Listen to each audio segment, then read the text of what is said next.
আজিৰ ভিডিঅ'ত আমি ক্লাছ 11 থকা চেপ্টাৰ 1 চেট অংগটি 1.4 4 নম্বৰ কোৱেশ্চনটো সমাধান কৰিম।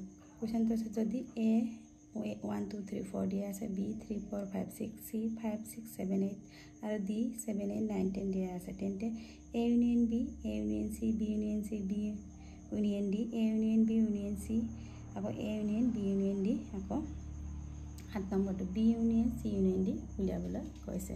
এটা প্ৰথম 1 নম্বৰটো A ইউনিয়ন B, এৰ মান কিমান আছে আমাৰ 1 2 3 4, আকৌ ইউনিয়ন B ৰ মান কিমান দিয়া আছে 3 4 5 6।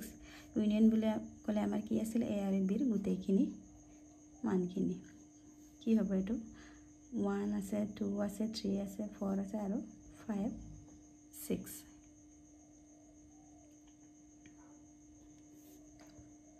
এটি আমাৰ A ইউনিয়ন B। নেক্সট আকৌ 2 নম্বৰটো দিয়া আছে A ইউনিয়ন C।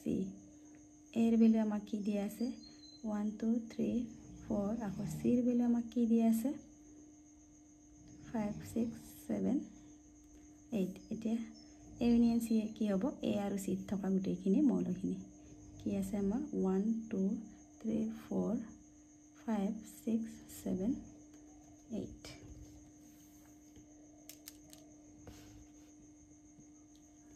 তেনেকৈ আমাৰ 3 নম্বৰটো কি আছে B ইউনিয়ন C। এটা B ৰ মান কিমান আছিল ইয়াত বহাই দিওঁ, B ৰ মান আছিল 3 4 5 6 আৰু ইউনিয়ন C ৰ মান আছিল আমাৰ 5 6 7 8।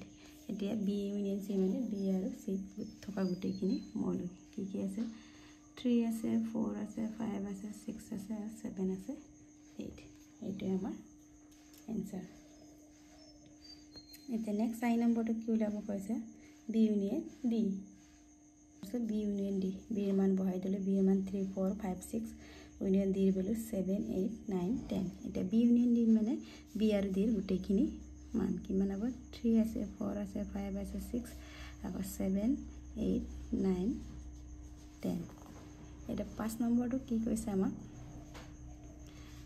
A union B union C ওলাব কৈছে। এতিয়া এৰ মানখিনি বহাম, এৰ মান কিমান আছিল 1 2 3 4, আকৌ ইউনিয়ন B ৰ ভ্যালু আছিল 3 4 5 6, আকৌ ইউনিয়ন C ৰ ভ্যালু আমাৰ কি আছিল 5 6 7 8। এটা A union B union C মানে A B C ৰ গোটেইখিনি মৌল ল'লে আমাৰ A union B union C হৈ যাব। এটা 1 ৰ পৰা কলৈকে আছে আমাৰ 8, 1 2 3 4 5 6 7 8। এইটো হৈছে আমাৰ A union B union C। Next আমাৰ আকৌ 6 নম্বৰটো কি কৈছে A union B union D। এটা এৰ মান তাকো বহাম, B ৰ মান কি আছিল এইটো বহাম 3 4 5 6, আকৌ D ৰ মান কিমান আছে আমাৰ 7 8 9 10। এতিয়া আমি A union B union D গোটেইখিনি A B D থকা গোটেইখিনি আমাৰ মৌল হৈছে A union B union D। কলাই আছে 1 2 3 4 3 4 5 6 7 8 9 10, তেনেহ'লে কলাই আছে 10 লৈ এইটো। নেক্সট আমাৰ 7 নম্বৰ প্ৰশ্নটো কি কৈছে B union C union D। এতিয়া আকৌ B ৰ মানটো ইয়াত বহাম, B ৰ মান কি আছিলে 3 4 5 6, আকৌ C ৰ মান কি আছিলে 5 6 7 8, আকৌ ইউনিয়ন D ৰ মান আমাৰ আছে 7 8 9 10।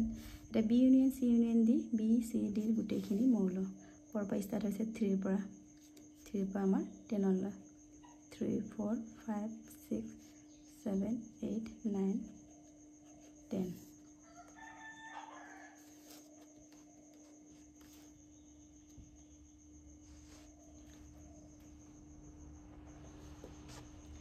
আমাৰ এটা মিলন উলিয়াব দিছিলে, আমাৰ এইকেইটা ইউনিয়ন উলিয়াব দিছিলে। ইয়াৰ পিছত আমি ছেদন কেনেকৈ উলিয়াই তাৰ ওপৰত আলোচনা কৰিম।